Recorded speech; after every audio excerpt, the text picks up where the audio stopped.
দুৰ্যোধনৰ গৰ্জন, দ্ৰৌপদীৰ ক্ৰন্দন।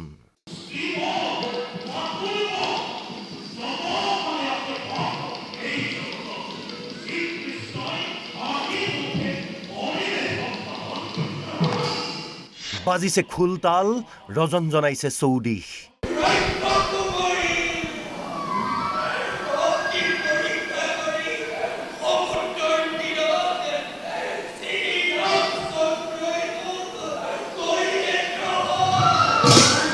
ঢেকীয়াখোৱা বৰনামঘৰত ভাওনা সমাৰোহ।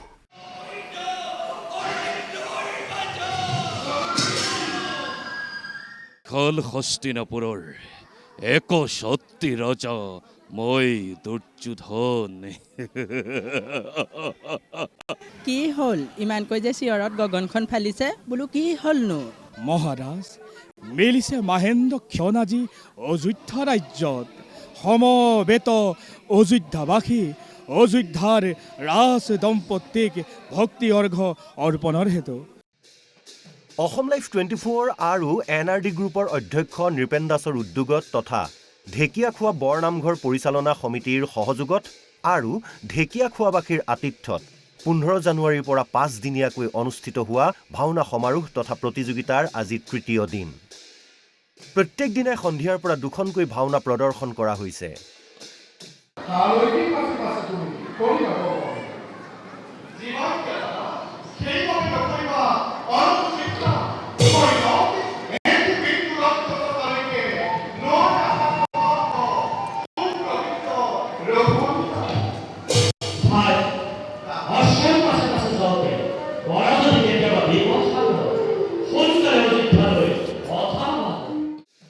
উজনি অসমৰ 10টাকৈ প্ৰখ্যাত ভাওনাৰ দলে অংশগ্ৰহণ কৰিছে। গুৰুজনাৰ এই অমৰ সৃষ্টি চাবলৈ অসংখ্য লোক আহিছে।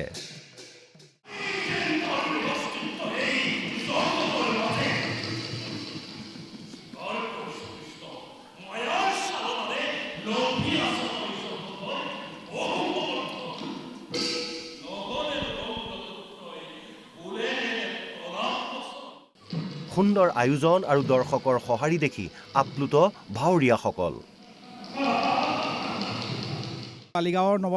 বালিগাঁৱৰ নৱজাগৰণ নাট্যগোষ্ঠী দক্ষিণ সোণাৰী গাঁৱে অসমৰ এগৰাকী প্ৰতিষ্ঠাতা কবি নাট্যকাৰ শ্ৰদ্ধাৰ মৃতদেৱ মহন্তদেৱৰ দ্বাৰা ৰচিত বৈদেহীবিয়োগ নাটভাগী আজি মঞ্চস্থ কৰিছোঁ। তাকে আপোনালোক সকলোলৈকে ধন্যবাদ জ্ঞাপন কৰিলোঁ। ইমান এটা সুন্দৰ অনুষ্ঠান আপোনালোকে উদযাপন কৰিছে। খুব সুন্দৰ অনুষ্ঠান উদযাপন কৰিছে আৰু প্ৰতি বছৰে এনেকৈ হৈ থাকক, ভাল হওক। শুকুৰবাৰে দুখনকৈ ভাওনাই মন্ত্ৰমুগ্ধ কৰে দৰ্শকক।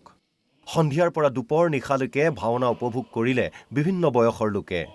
দীৰ্ঘদিন ধৰি ঢেকীয়াখোৱা বৰনামঘৰৰ লগত জড়িত হৈ অহা বিশিষ্ট উদ্যোগপতি, সমাজকৰ্মী তথা অসম লাইভ 24ৰ অধ্যক্ষ নৃপেন দাসৰ এই প্ৰচেষ্টাক আন্তৰিকতাৰে শলাগিলে ভাওনা চাবলৈ অহা লোকসকলে। তেখেতৰ মংগল আৰু সুস্বাস্থ্য কামনা কৰি আই মাতৃ আৰু ভকত বাপে দিলে আশীৰ্বাদ। আমি তেখেতসকলক বহুত ধন্যবাদ দিছোঁ।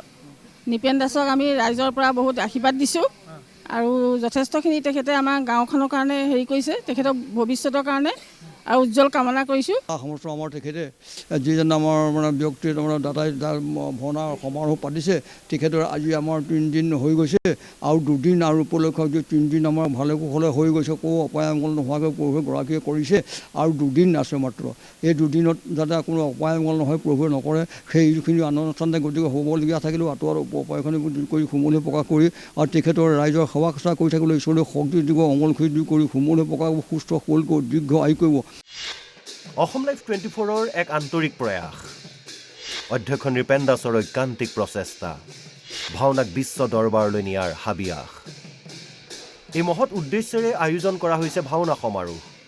অসম লাইভ 24ত 19 জানুৱাৰীলৈকে নিশা 8 বজাৰ পৰা 9 বজালৈ এই ভাওনা ঘৰতে বহি পোনপটীয়াকৈ চাব পাৰিব ৰাজ্যৰ লগতে দেশে বিদেশে থকা অসমীয়া লোকসকলে।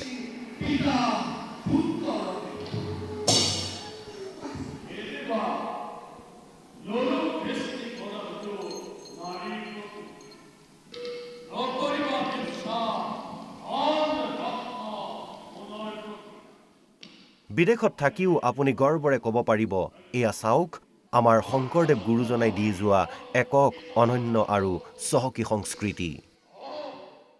মোৰ উদ্দেশ্যটোৱে আছিল ভাওনাটো বিশ্বৰ দৰবাৰত লৈ যোৱা আৰু আশা কৰিছোঁ এই ভাওনাই সমগ্ৰ ভাৰতবৰ্ষ তথা ভাৰতৰ বাহিৰতো যিখিনি মানুহ আছে ধৰ্মৱান মানুহ তেওঁলোকক আকৰ্ষিত কৰিব আমাৰ অসম লাইভ 24 ছেটেলাইট চেনেল জনপ্ৰিয় ছেটেলাইট চেনেল ইয়াত আমি 8টাৰ পৰা 9টালৈকে ৰেগুলাৰ 1 ঘণ্টা প্ৰগ্ৰেম দিছোঁ আজিৰ পৰা আৰু অহা দিনবিলাকত আমি 19 তাৰিখলৈকে দেখুৱাম 19 তাৰিখে আমি 3-4 ঘণ্টা মিনিমাম আমি দেখুৱাম